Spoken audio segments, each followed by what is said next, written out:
For 150 years, if you saw this formation coming at you, you are already dead. It was a wall of 20-foot spears. Alexander the Great used it to conquer the entire known world.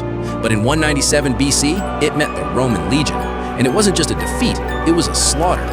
The battle happened at a place called the Cynoscephalae, the dog's heads. On paper, the Greeks should have walked away with it. Their pikes were so long, the Romans couldn't even get close enough to swing a sword. But the phalanx had one fatal problem. It couldn't turn. The ground at the dog's heads was rough and hilly. As the Greek wall moved forward over the rocks, tiny gaps started to open up in their line. The Romans didn't fight in one giant block. They fought in small, flexible teams called maniples.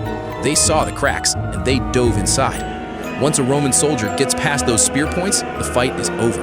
A man holding a 20-foot pole is helpless at close range. The Romans, with their short stabbing swords and heavy shields, turned the formation into a meat grinder. Then, an unknown Roman officer took a small force and circled around the back. The Greeks were stuck. They couldn't turn their spears around to face him. The invincible phalanx was wiped out in hours. Cynoscephalae proved that being too rigid on the battlefield is a death sentence. When you're up against an enemy that can think for themselves and move fast, a giant wall of spears just doesn't work. Here's the thing. Rome didn't win because they had some futuristic invention. They won because they were flexible. And that's exactly why they owned the next 100 years.